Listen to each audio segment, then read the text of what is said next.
सेना को लेकर के लहराते हुए सागर के समान वो युद्ध भूमि में जा डटे और रावण की सेना को देख करके सामने से आता हुआ नल, नील, हनुमान, जाम्बूनद आदि हाथी से जुते हुए रथों को लेकर के आगे बढ़ने लगे।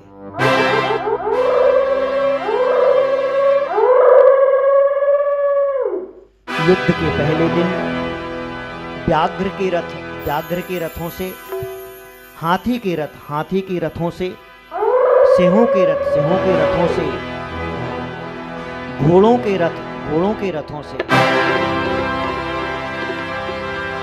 सूरवीर योद्धाओं में गदा, शक्ति, तोमर आदि अनेक प्रकार के अस्त्र शस्त्रों से भयंकर युद्ध का प्रारंभ हुआ।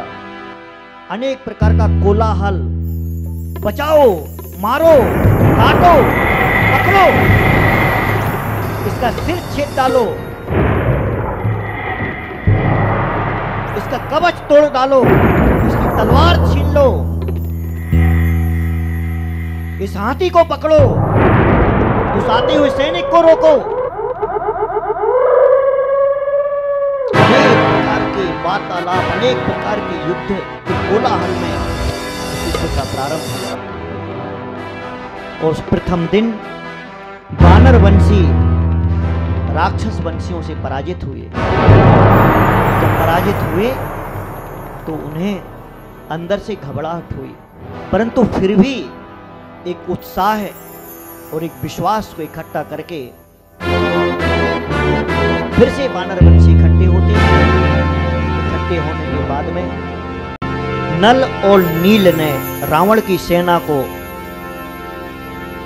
युद्ध के लिए ललकारा। नल और नील आगे बढ़ते हैं। आगे बढ़ने के बाद रावण की सेना में हस्त और प्रहस्त नाम के जो योद्धा थे उनसे उनका मुकाबला होता है और नल और नील हस्त और प्रहस्त को युद्ध में पराजित कर देते हैं। बंधुओं,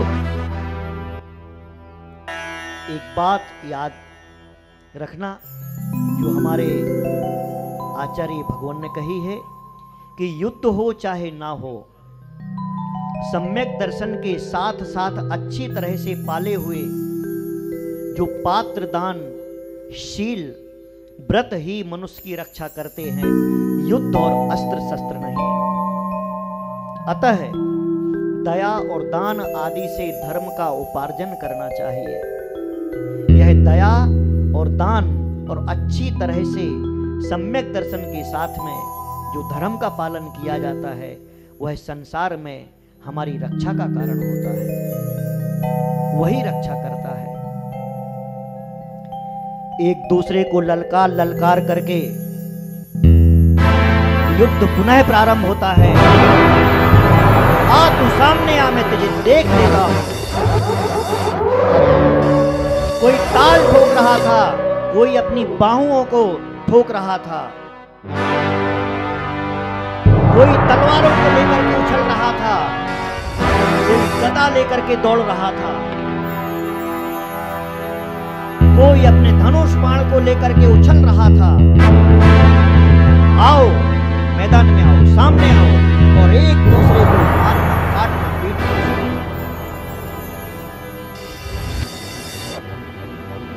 जब तक युद्ध सामान्य लोगों में होता है तभी सुग्रीव अपना कवच धारण करते हैं। सुग्रीव को कवच धारण करते हुए देख करके हनुमान अपने सोने से बने हुए रथ पर, स्वर्ण रथ पर बैठ करके युद्ध को उद्धत हुए तैयार हुए। उन्हें देख करके हनुमान के सोने के रथ को देख करके और हनुमान की विशाल काया और भव्य शरीर को देख करके विपक्षी सेना, रावण की सेना ऐसे भागने लगी जैसे सिंह को देख करके गायों का समूह भागने।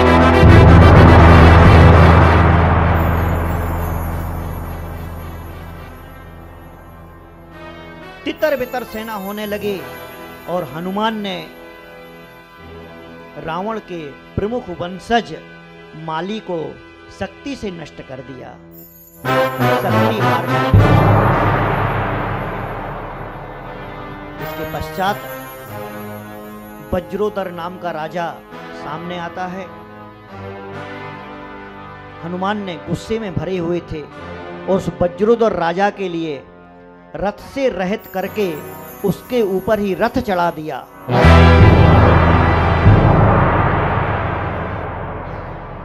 अपने पक्ष के लोगों की मृत्यु को देख करके, अपने लोगों को घबराया हुआ देख करके कि हमारे लोग पीछे हट रहे हैं, हमारे लोग संशय में हैं, ऐसा सोच करके रावण का बलवान पुत्र जम्बूमाली सामने आया और उसने जोर से ललकारा हनुमान के लिए, रे बानर बंसी रुक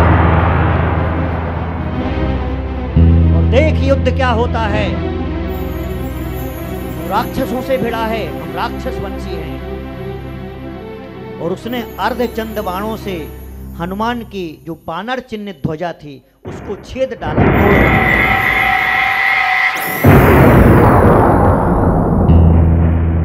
ध्वजा को तोड़ डाला।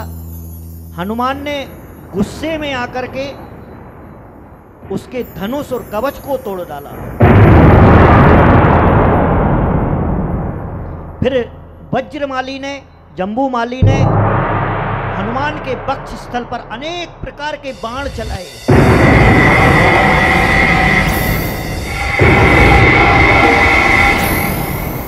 उन बाणों के बारों को सहन करता हुआ हनुमान जब उस बार को सहन कर रहा था तभी उसने एक युक्ति लगाई और जाकर के सबसे पहले जो जम्बूमाली के रथ में 100 सिंह जुटे हुए थे, जम्बूमाली जिस रथ पर बैठा था वो कितना विशाल बड़ा रथ होगा और उसमें 100 सिंह जुटे हुए थे। उन जुटे हुए सिंह को हनुमान ने अपनी युक्ति बाणों से छोड़ दिया और वो सिंह इधर उधर उछलने लगे।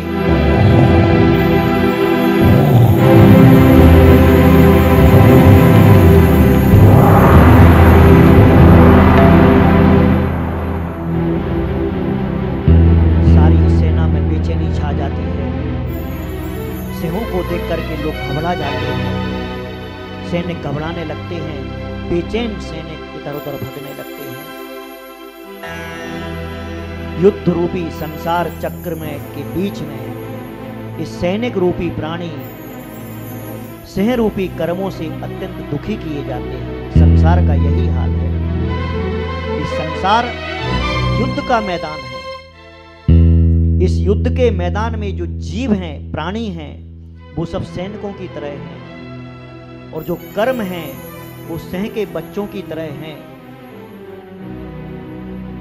और सैनिकों को कौन परेशान कर रहा है? बोलते कर्म रूपी सिंह उन्हें परेशान करते हैं।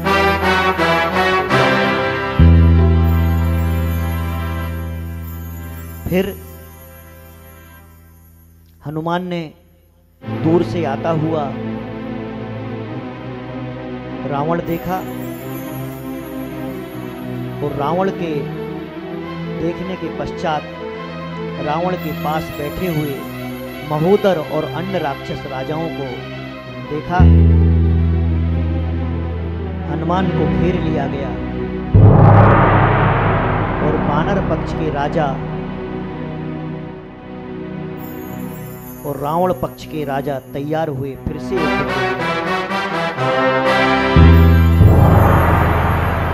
तभी कुंभकर्ण युद्ध के लिए आता है।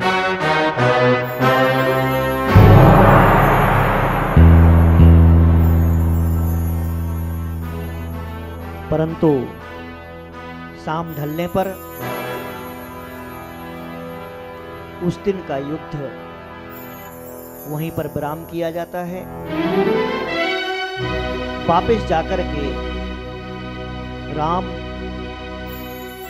विभीषण, हनुमान, सुग्रीव, भामंडल आपस में कुशल वार्ता करते हैं। और सब आनंद पूर्वक इस युद्ध में जो विजय की ओर बढ़ रहे थे, इसका श्रेय विभीषण को देते हैं कि विभीषण ने, क्योंकि विभीषण जानता था कि रावण की क्या क्या कमजोरियां हैं, रावण कैसे युद्ध करता है, रावण किन किन योद्धाओं को, तब राम सम्मान करना चाहते हैं विभीषण का कि तू तो बहुत, तेरे कारण आज हम विजय पताका की ओर बढ़ रहे हैं। परंतु विभीषण हाथ जोड़ करके विनम्रता पूर्वक कहता है कि इसमें आपका ही उपकार है जो मैं आज आपसे मिला हूँ, आपसे मेरी मुलाकात हुई। मैं परम आनंदित हूँ कि मैं न्याय और धर्म का साथ दे रहा हूँ।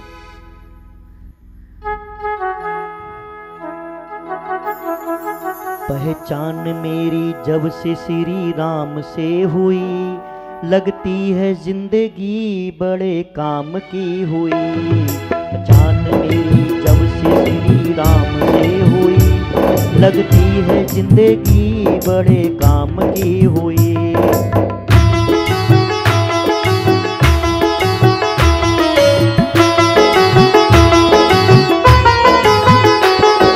मुश्किलें जो लगती थी दीवारों जैसी, मुश्किलें जो लगती थी दीवारों जैसी, मुश्किलों में मुश्किलें नाकाम सी हुई। पहचान मेरी जब से श्री राम से हुई, लगती है जिंदगी बड़े काम की हुई।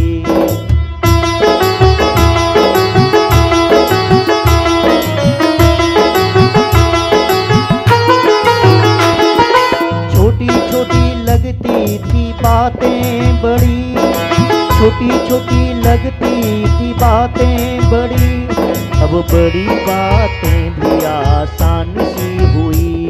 पहचान मेरी जब से श्री राम से हुई, लगती है जिंदगी बड़े काम की हुई।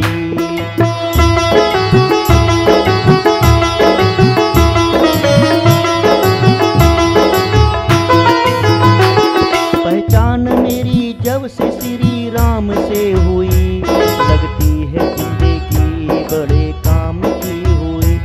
संघर्ष जो लगते थे बड़े दर्द से भरे, संघर्ष जो लगते थे बड़े दर्द से भरे, अब उनमें भी जिंदगी आराम सी हुई। पहचान मेरी जब से श्री राम से हुई, लगती है जिंदगी बड़े काम की हुई।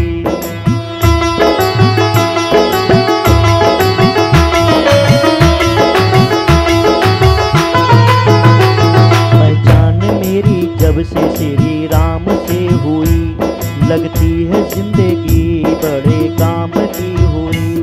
लगती है जिंदगी बड़े काम की हुई, लगती है जिंदगी बड़े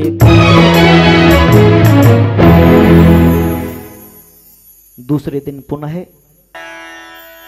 युद्ध के मैदान में कुंभकर्ण ने निद्रा नामक विद्या के द्वारा जो बानर वीर थे, जो प्रमुख बानर वंशी थे, उन्हें निद्रा नामक विद्या के द्वारा सुला दिया। सभी निद्रा मग्न हो जाते हैं। तभी सुग्रीव को मालूम चलता है कि हमारे बानर वंशी तो सो रहे हैं युद्ध के मैदान में। तो वह मालूम करता है और वह प्रतिबोधनी विद्या से सबको जगा देता है। सभी जागृत हो जाते हैं। रावण को तैयार देख करके, युद्ध के लिए उद्यत देख करके इंद्रजीत कहता है, हे तात, मेरे रहते हुए आप नहीं जाएंगे। पहले युद्ध के लिए मैं जाऊंगा, आप नहीं। इंद्रजीत ने बानर सेना को घायल कर दिया। सुग्रीव आया इंद्रजीत के सामने युद्ध के लिए। मेघवाहन और भामंडल आमने सामने युद्ध करने लगे। इंद्रजीत ने वारुण अस्त्र से मेघ गर्जना की, जोर जोर से बादल गरजने लगे।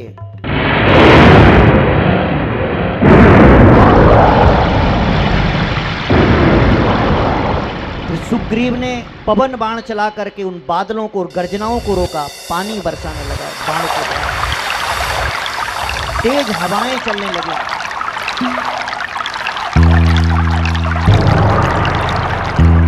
मेघ वाहन ने आग्नेय बाण से धनुष बाण जला दिए। तब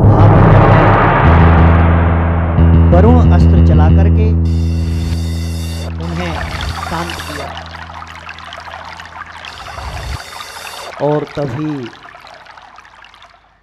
विभीषण ने आकर के राम लक्ष्मण से कहा कि इंद्रजीत और मेघ वाहन ने सुग्रीव और भामंडल को नागपाश में कैद कर लिया है, नागपाश में बांध लिया है।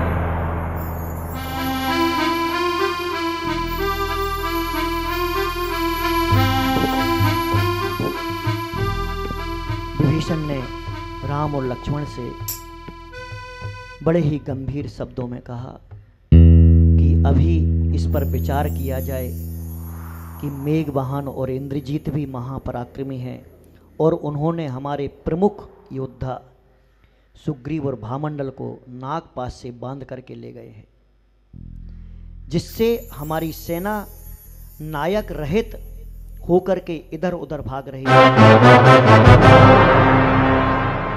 तथा